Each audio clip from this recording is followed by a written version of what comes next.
First of all, the emergency evacuation. Should it be required to evacuate the building, can you please leave the building by the nearest available exit on there. There's one fire exit in this room, which is this one to my left here. If you need to evacuate the room, do so by the glass door to the external fire escape. Please hold both handrails in case the stairs are wet or slippery. If anyone is unable to use the stairs, would you please allow those to exit the room before they go to the fire escape? It's got a fire escape door where you can be given assistance.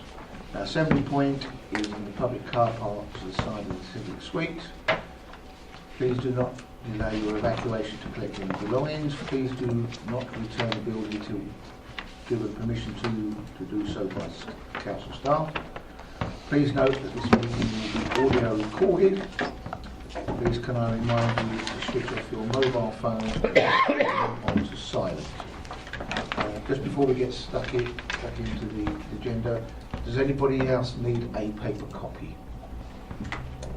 Please got. Okay, apologies for absence. Okay, substitute members? Non-members attending?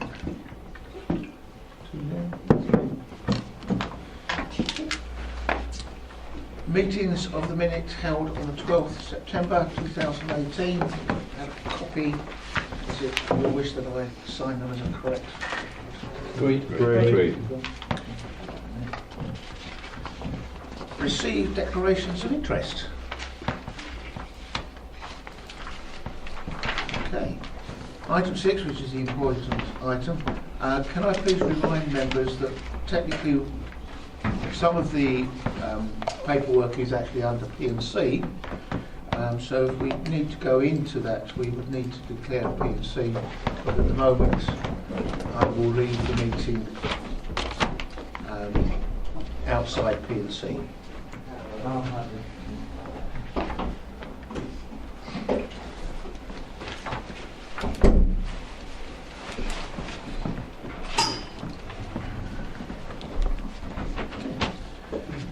Right. I think, George, you're taking the lead on this? Yes, I am. Chairman, the Asset Delivery Programme represents a huge opportunity for this authority to realise the objectives of the asset strategy agreed recently by this committee. I'm pleased as Portfolio for Enterprise to have this opportunity to update members on progress of this gold project. This project sees members and officers continue to work closely together in order to share and test ideas to continue to develop the business case that will see the asset strategy brought into reality. The asset strategy has a clear vision to bring forward an optimised asset base that is fit for purpose, deliver capital receipts to help fund future investment and revenue streams, enable quality service delivery for residents and visitors through a sustained program for transformation. The purpose of this report is threefold. To approve the strategic outline case, to approve the outcomes of the member working party, and that the officers continue to prepare the outlined business case in consultation with the member working party. Members, the strategic outline case presented to the IB in September set out the various development, delivery and disposal options for the Council's key strategic assets to achieve the objectives as laid out in the asset strategy. The strategic outline case is a project management tool to conform proof of concept for the program. Officers have held series of detailed site visits, workshops, specific workshops were also held with Council's technical advisors, GLEADS. The workshops revisited the principles of the agreed asset strategy, completed a quantitative scoring exercise for the potential options for each key strategic site, and considered the potential operational requirement for each site within the SOC. In accordance with industry practice, a range of options for each site was considered. These were evaluated against a set of key criteria with clear linkage to the asset strategy. The Working Party has reviewed, challenged and endorsed the quantitative scoring options appraisal, which is in Appendix 2, which will form the basis of the OBC. The Working Party has indicated to officers that the SOC does prove that this is a viable project and should progress to OBC stage. Finally, the report proposes that the officers continue to consult with the member work party in preparation of the OBC. In closing, this has been an excellent example of officers and members working together on a complex critical project in order to bring forward clear proposals to deliver the Council's objectives. I would like to invite the member working party to present the outcomes of their work. So I'll pass it over to Councillor Dave Spearing. Well, just before Dave comes in, Matt, do you wish to add anything to that at all? Thank you, Chairman. I've just endorsed what the portfolio holder said in terms of how closely officers and members are working together through the working group, and I think the next stage is to present that work to the members, Chairman. Yeah, thank you, Chairman. I think there's one point we should make it very clear. We've got two sections on this item, Appendix 1 and 2. I know Appendix 2 is P&C. I don't know how you want to play this, but in all honesty, they're so integrated, you could find yourself not answering questions because you're concerned. It's not anything sinister, but parts of it, I'm certain you're going to ask questions that I'm going to say, well, I can't answer it under this section, it's going to have to be under Section 2. But we'll go along and see how we go, and have to play it from there. Appendix 1 is P&C. Just to clarify, it's Appendix 1 is P&C, just to clarify. Yeah. I think Matt wanted to stay in public, didn't he? I'm happy to be led by you, Chairman. Just to clarify, as Councillor Spearing said, that the purple paper is appendix. Let's see how we go. Okay, yeah, fine. Go straight into. Okay, you've heard the statement from Councillor Ionu. Let's try and get down to some of the more basic things that the working group did. Our first question was, who was Gleeds? Never heard of them. Simple as that. We then asked them, who do you work for, what's your background, all this sort of stuff. As you can see, this is all down in the papers that you should have written. We've subsequently met a couple of their representatives who I think all the working committee feel are competent, professional, honest guys. Nothing like we've come across in some of the other operations that we've been working with. These guys had good track records. They asked us what I considered appropriate questions. They had appropriate answers. They had recommendations and advices. Can we just make the point? This is not set in stone, anything we've got here. I very much hope that you will ask us questions, because it is critically important we get this right. We've got one opportunity to realise as much as we can from the assets we have available.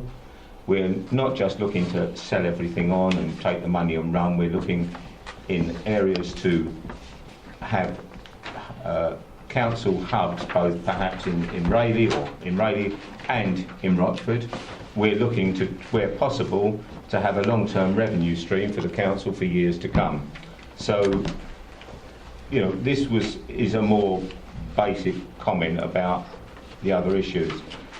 The simple fact is that we've got at least 3 assets. Freight House, where we're running at losses of £80,000 a year. We've got Mill Hall, where it's 180, and we've got the Civic Suite at 90,000 a year. So to do nothing is not an option. It's as simple as that. Now we're talking about how do we progress things, in what order we do them, and we've got to make sure that we get it right. This is not just a question of building a nice little office for Rochford District Council. This is about realising the best we can for the residents of this district.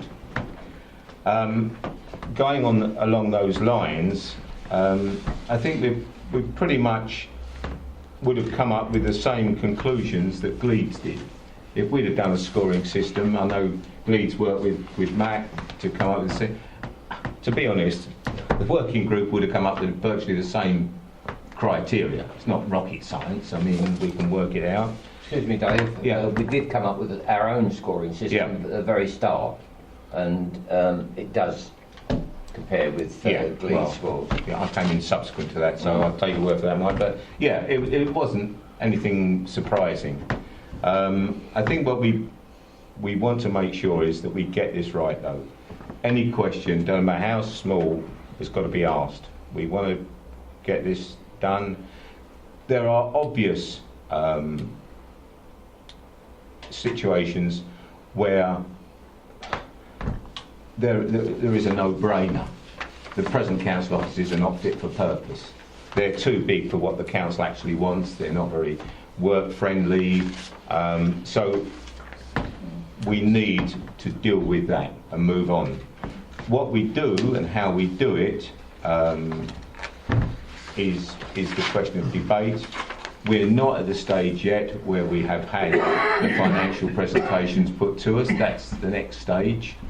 But pretty much, I think some of the ideas that the scoring dictates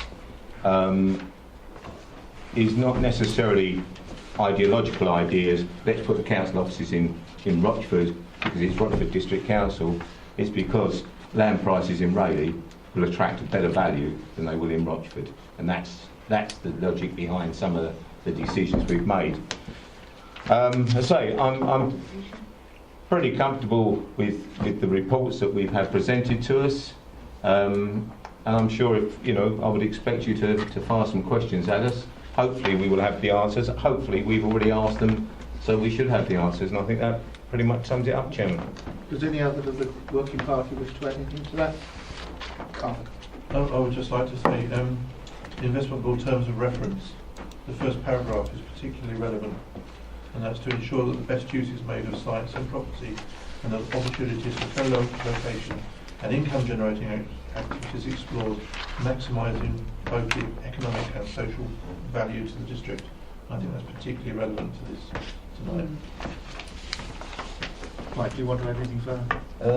No, it's just, I think, sorry, one small point. The moment we met Gleeds and had a lot of talks with them, our confidence in them built up, and we were very happy with dealing with them. Daniel, did you want to add anything? No, I think everything's been said. Yes, they seem very professional, seems to know what they're talking about, and they've got a track record of working with other councils. So it puts them in good stead. Okay, thank you. Questions? Councillor Cutmore first. Not so much a question, it's more a thanks to the working party for the work that they've done. But just one suggestion, one of the things that's suggested in this, and I know that some work has already been done on this, is about risks.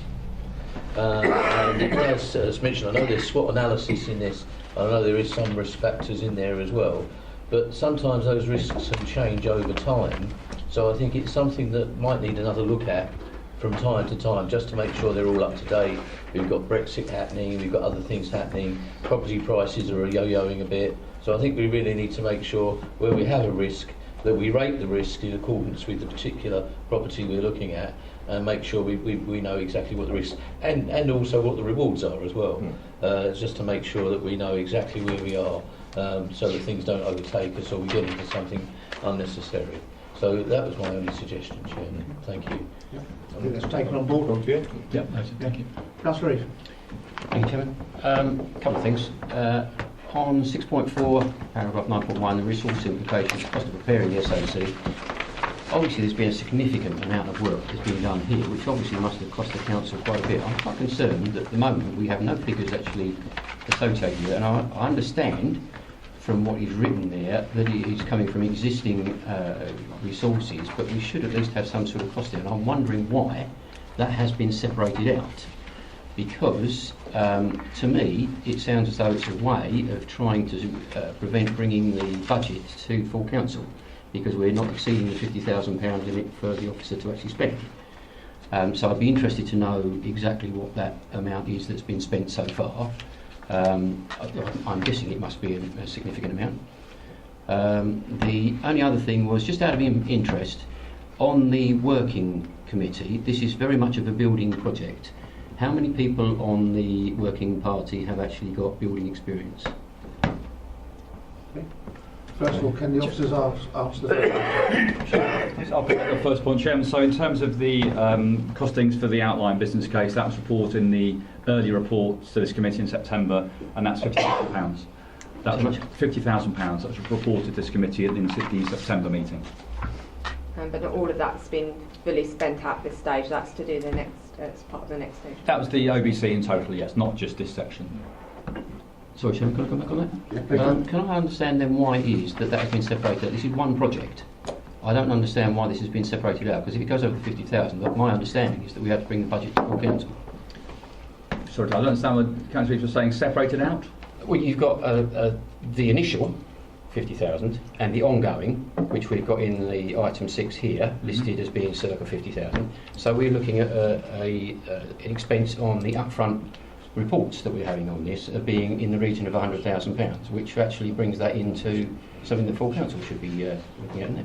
I think we're talking about the same £50,000, not two lots of £50,000. One £50,000. It's not how it's written here. It's not how it's written here.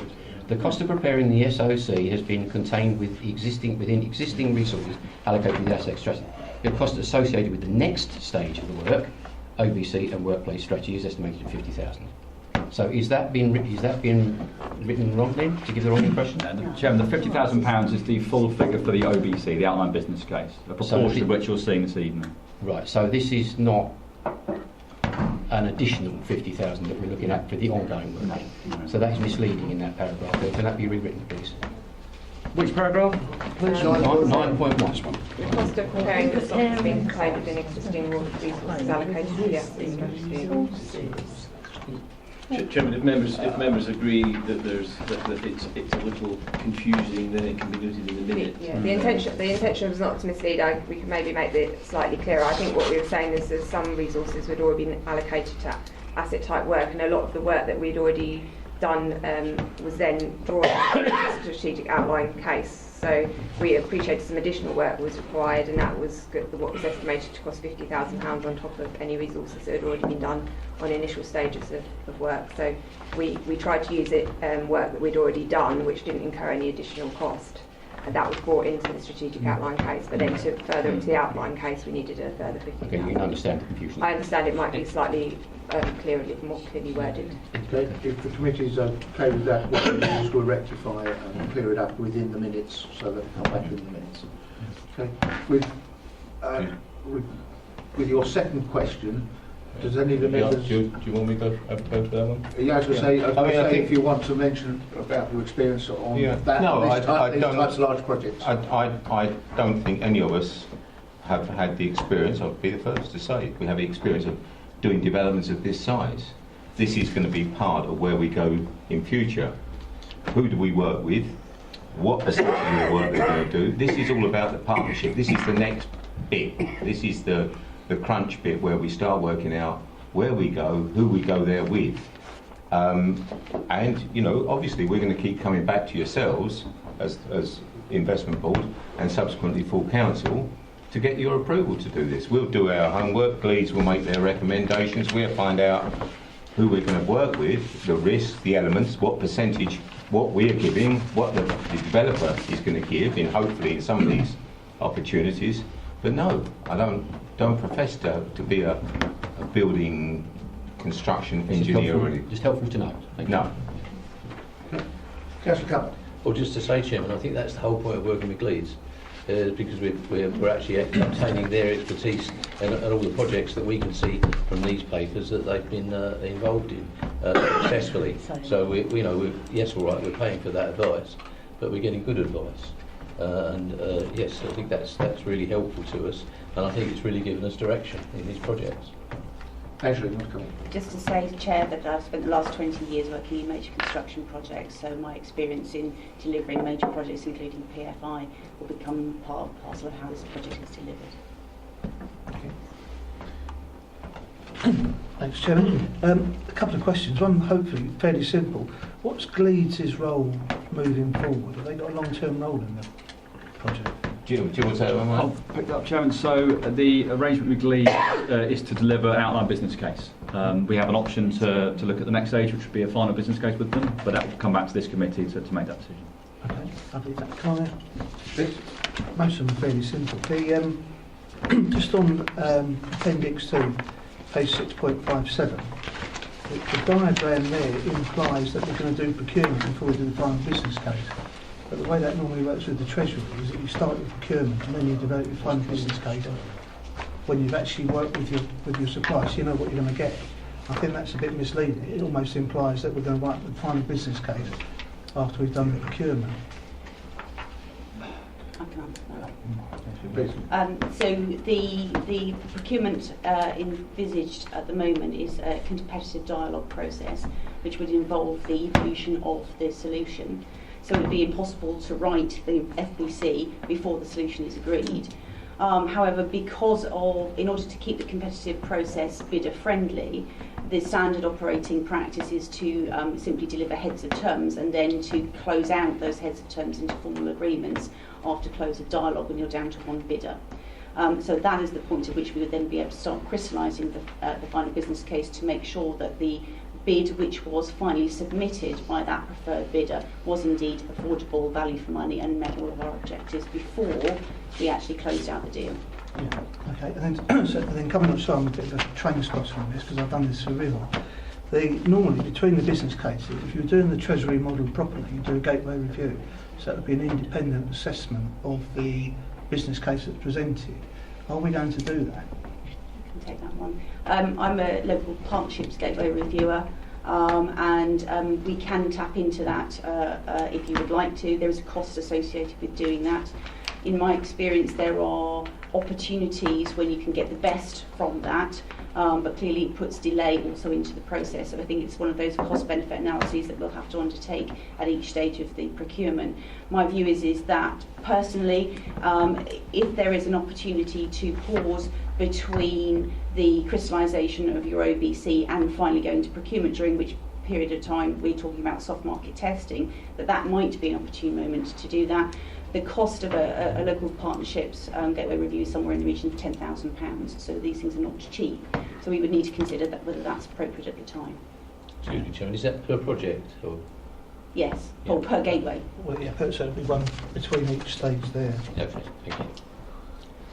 Yeah, I mean, I suppose I know it's £10,000, but it could be £10,000 well spent if it identifies. Yes, absolutely, which is why I think it's a cost-benefit analysis piece, and we would. I could speak to two colleagues that I have relations with at local partnerships to understand on a informal basis about what value we could derive and how quickly they could deliver it if required. Yeah, I mean, something like this, I wouldn't have thought, just from experience, the gateway review will only take 3 days at most. A standard gateway review is 3 days on site and 1 day, 3 days of interviewing and 1 day actual delivery back. So yes, I think it is capable of being done, and it could be done.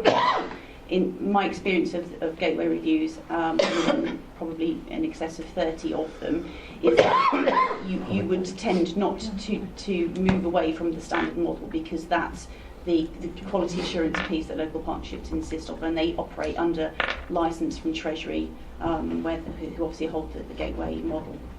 Okay. And finally, I was a bit lost on this. On page 6.58, because we've got the critical success factors, then we've got the scoring criteria, and I couldn't see how that related to anything that followed. So whether I'm... Sorry, Councillor, I'm having difficulty hearing you. Sorry, it's right. I've been talking all day, I've lost my voice. On page 6.58, we've got the critical success factors, and then on the left-hand side of the table, we've got the scoring factors. and I couldn't see how they related further on in the document. Am I missing something? That was just a genuine question. These are the CSS for the qualitative analysis. So the I can't see on the sorry. Yeah. So on the options for each site, where the qualitative assessment was undertaken, where it is the scoring options for each site, that's the scoring, those are the criteria that have been applied for assessment of those individual options. And just to add that, Chairman, that links back, as you'll know, back to the asset strategy that this committee agreed. So it's demonstrating the links of how it can achieve the objectives within the asset strategy. So there's a clear link between the objective, the asset and the asset strategy. So it's the application of qualitative criteria to create a long list process from which you then shortlist as part of the quantitative analysis, which happens in the next stage in the OBC. Okay. Any further questions? Okay. Let's move on to the... Apologies. Oh. On that, where we say they reference later on, there seems to be 9 at the start of the document and then referencing 8 later on. I think the first one is sorry. That's right. No, that's fine. The first assessment is just a compliance check to make sure so that that one is not scored. Anything further? Okay. Well, if we go to page 6.5, we have 3 items on there to resolve. One, that the strategic outline case for the potential asset delivery programme at exemption appendix 1 be approved. Agreed? Agreed. Sorry, can I point of order there? Can we actually give an approval on that if we haven't actually gone through the appendix yet? Does anybody want to go through the appendix? Yes. Do we need to move into the P&C? Thank you. That's why I said that if anybody needs to go into P&C, they can let me know. Okay. On that basis then, under section 100A/4. Chairman, if I could just interject. We've got 3 items to resolve, haven't we? Yeah, we've got 1, 2 and 3. I believe just 1 is in P&C. Is 2 and 3 also in P&C? Can we take those? You take that out? Can we do those you can first take those now. before we go into P&C? It would seem more reasonable to me. I think 2 and 3 are dependent almost on 1 being approved. Yes, so I think Are they? you need to. Yeah. Okay. Fair enough. Okay, so again, under section 100A/4 of Local Government Act 1972, the public will be excluded from the meeting for the following item of business on the grounds that it invokes the likely disclosure of exempt information as defined in paragraph 3 of part 1 of the Schedule 12A of the Act. So moved, Chairman. Chairman, and the recording is switched. Just to remind members that it is now being recorded again. Okay, right, let's read these out and I'll take them one by one. It is proposed that the board resolves that the strategic outline case for potential asset delivery programme at exempt appendix 1 be noted. Agreed, Chairman. Agreed. 2, that the outcome of the members' working party workshops at the appendix 2 be approved. Agreed. Item 3, that the officers continue to prepare the outline business case in consultation with the member working party. Agreed. Right, okay. Thank you very much for that. We've got there yet. I'd like to just add my thanks to the working party. It's quite a lot of work and they're working extremely hard on that. And I'd like to thank them for everything that they do. Absolutely. They're putting a lot of time into this. Thank you. At which point I will close the meeting. Right, just very quickly, there is somebody